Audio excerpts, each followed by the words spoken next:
Hello there, welcome back to Kitchen David Modelling. This week we have another big German kitty, but not the biggest, not the smaller, well, it's the smallest kitty. The Panther D, this time with the Stuttgart fuel tanks, so wood gas. The Germans found a way to run heavy armoured vehicles off wood gas. I suppose they're desperate enough, so why can't we figure stuff out like that today? I don't know. Anyway, by good old Dragon. Let's have a look inside. Oh, apparently completely blind, not reading that on the box. Magic track. We will see how that goes. See what it is. Right then, typical Dragon instructions. By the looks of it. Yep. Very simple to follow and understand. Well laid out, quite very simple, not overcomplicated.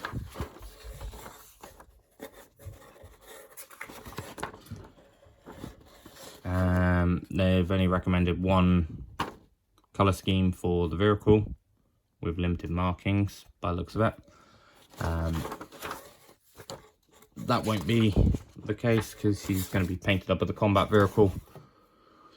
A bit of a what if things carried on. So Dragon, don't know if it's visible too well. Fantastic castings on the mantlets, the mantle, not mantlets, mantle. Fantastic weld marks, weld seams. Once again, really nice casting detail. Pick up on the camera. Maybe. See how it comes out. Okay, all the little extra bits, so suspension components, bottles which are for the Stuttgart element. Can't see any flash so far on any of the little bits, which is a massive win. Dragon, I've found it's either really good or really bad, but this appears to be a really good one. Okay, so road wheels with the rubber around it. Actually got a maker's mark on there for the tyres, the rubber tyres. Hull, lower hull, great steel texture on there actually, and fantastic details for the underside ports. Couple of injector marks there, but they're on the underside, so it's not the end of the world. They will sand off by the feel of it. Good weld seams.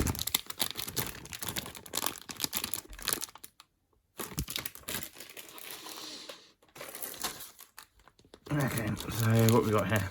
So we've got the fan covers, the exhausts, rear sprockets, idlers, tools, and etc. And two-part gun split down the middle. One thing I can't stand. One thing I don't like, not that I can't stand it, is guns which are split down the middle. Not cutting the modeler any favours, especially for the more inexperienced ones. Why not just make it a two-part gun? Mantle, barrel, done. Not mantle, muzzle. It's very hot today. I am struggling, I'm not going to lie. Apart from that, little gripe, looks good. Okay, clear parts, but looks of it, the original cupola before refit. Have to do a little bit digging there to find out why that was changed. But all the P parts appear to have no blemishes on them. No flash that I can see. Nice. Do that last. Okay, upper hull, once again, fantastic weld seams all the way down. Nice turret ring detail. Exchange, hatches, engine bay, radio stalk, antenna stalk. Don't know what that is. Let's have a look. Fantastic nuts and bolts details. The corrugation on the rear bins, and it's always nice when they detail the insides of the hatches. I do like that. Yes, it may not be seen all the time, but if you decide to do open hatches, it's a nice little perk. Otherwise, no flashings on any of the tools or fine details, which is a massive positive. I think may have lucked out with a really good kit here from Dragon. Brass chain, not sure what that's for.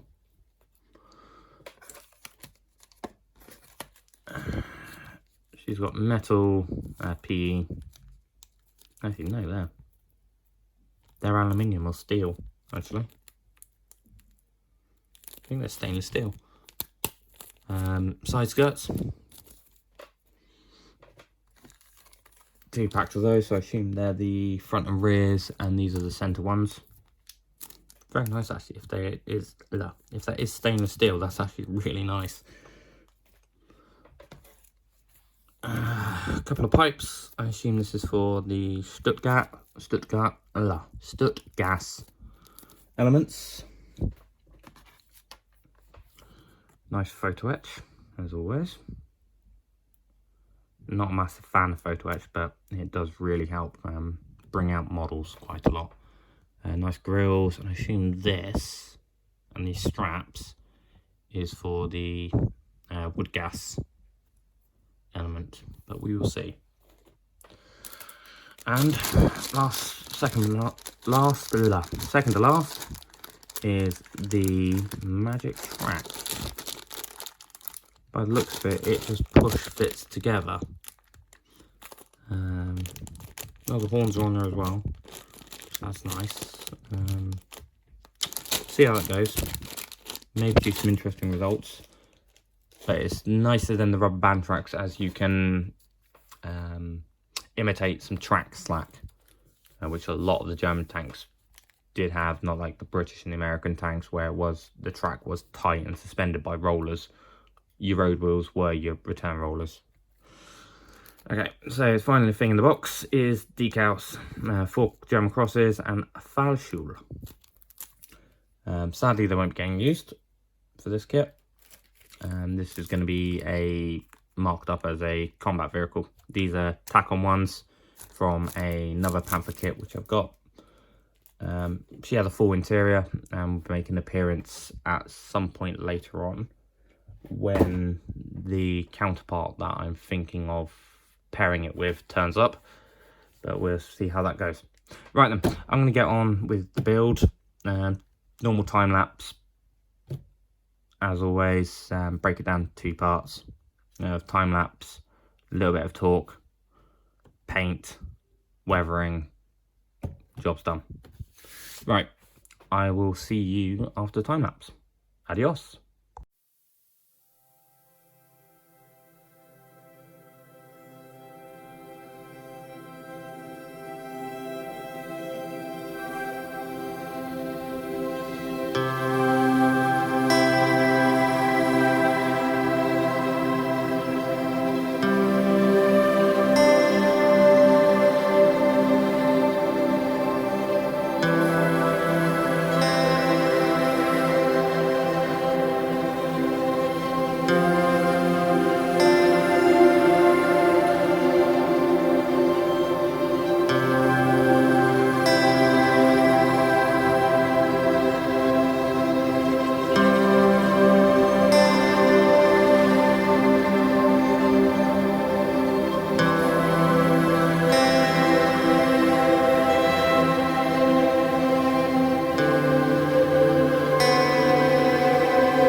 Right then, so that's the build pretty much done.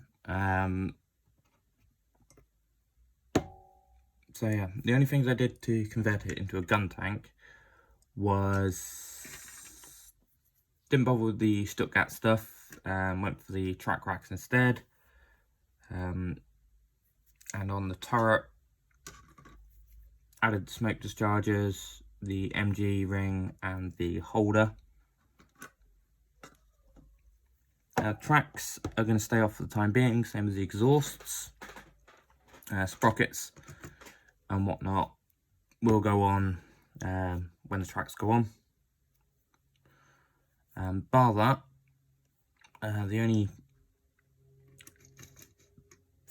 the only issue I've had so far is headlamp lens disappearing off into the carpet.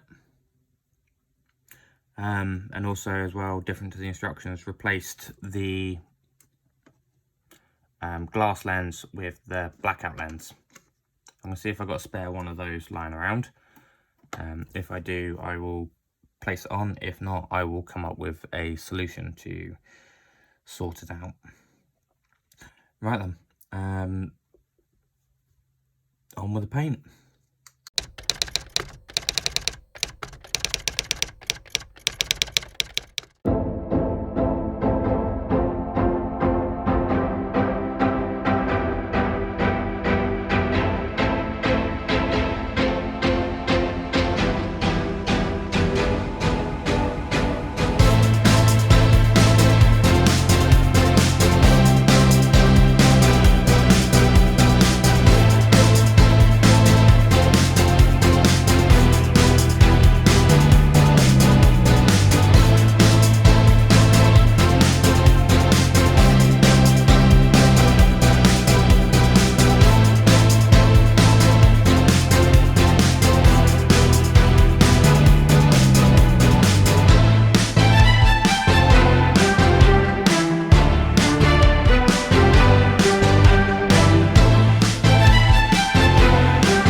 guys, so this is where I'm going to end the video for this one. The Panther, where everything kind of went wrong. Not my best work, I'll be the first to say, and I've left the exhaust off for a reason. Airbrush packed in, so I had to hand paint it. First time I've hand painted something in almost 10 years, so not particularly my best work, but I've got plans for this one, as I had a look earlier and I've just clipped 99 subscribers, so you'll see this one again in the near future, as the diorama for it is going to take a while, as it's going to be something new I've never tried. It won't be a submarine underwater, as I'm nowhere near ready for that. I don't have the bits and bobs to do that right or do it well. So yeah, nice little Panther. But yeah, hopefully this doesn't disappoint you too much, as I've not done any pin washes or anything. I'm just leaving it neat as it is. A little bit rough around the edges in some places, I know, but you'll see why in hopefully the next video. Right then, I'll leave you to it. Goodbye.